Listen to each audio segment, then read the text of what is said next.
American president Donald Trump രണ്ടാം വട്ടം അധികാരത്തിലെത്തിയിട്ട് നാളെ ഒരു വർഷം പൂർത്തിയാക്കുകയാണ്. അമേരിക്കൻ രാഷ്ട്രീയത്തിലും ആഗോളതലത്തിലും വലിയ മാറ്റങ്ങളാണ് ഇക്കാലയളവിൽ ദൃശ്യമായത്. കഴിഞ്ഞ ജനുവരി 20 അധികാരം ഏറ്റെടുത്തതു മുതൽ അമേരിക്ക ഫസ്റ്റ് എന്ന നയമാണ് ട്രംപ് നടപ്പിലാക്കിയത്. തീവ്ര ഭീഷണി, യുദ്ധഭീഷണി, തട്ടിക്കൊണ്ടുപോകൽ, സമാധാന ശ്രമം. സംഭവബഹുലമായിരുന്നു അമേരിക്കൻ പ്രസിഡന്റ് ഡൊണാൾഡ് ട്രംപിന്റെ ആദ്യ വർഷം. അമേരിക്കയുടെ മാത്രമല്ല ലോകക്രമം തന്നെ മാറ്റിമറിക്കുന്നതായിരുന്നു ട്രംപിന്റെ നയപരിപാടികൾ. പകരം തീരുവ പ്രഖ്യാപനങ്ങളിലായിരുന്നു തുടക്കം. ഇന്ത്യ, ചൈന, ബ്രസീൽ തുടങ്ങിയ രാജ്യങ്ങളിൽ നിന്നുള്ള ഇറക്കുമതിക്ക് കനത്ത നികുതി ഏർപ്പെടുത്തിയതിനു പിന്നാലെ റഷ്യൻ എണ്ണ ഇറക്കുമതി ചെയ്യുന്നുവെന്നാരോപിച്ച് പിഴത്തീരുവയും ചുമത്തി. കുടിയേറ്റ നയങ്ങളിൽ വിട്ടുവീഴ്ചയില്ലാത്ത നിലപാടാണ് ട്രംപ് സ്വീകരിച്ചത്.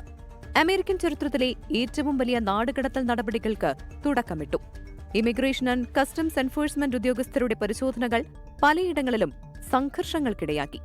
സർക്കാർ കാര്യക്ഷമത വർദ്ധിപ്പിക്കുന്നതിനായി ഡിപ്പാർട്ട്മെന്റ് ഓഫ് ഗവൺമെന്റ് എഫിഷ്യൻസി എന്ന പുതിയ വിഭാഗം രൂപീകരിച്ചു.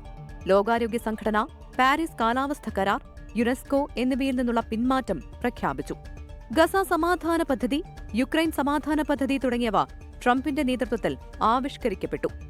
8 യുദ്ധങ്ങൾ അവസാനിപ്പിച്ചുവെന്ന വാദമുന്നയിച്ച് നൊബേൽ സമ്മാനം തനിക്കാണ് അർഹതപ്പെട്ടത് എന്ന് പ്രഖ്യാപിച്ചു.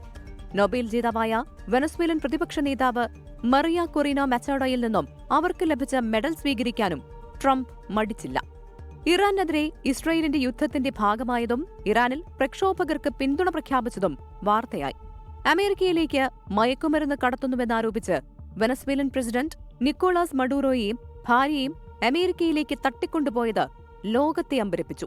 ബജറ്റ് ബിൽ പാസ്സാകാതെ വന്നത് ചരിത്രത്തിലെ ഏറ്റവും വലിയ സർക്കാർ ഷട്ട്ഡൌണിന് കാരണമായതും കുടിയേറ്റ വിരുദ്ധ നയങ്ങൾക്കെതിരെ നോ കിങ്സ് പ്രതിഷേധങ്ങൾ അരങ്ങേറിയതും തിരിച്ചടിയായി.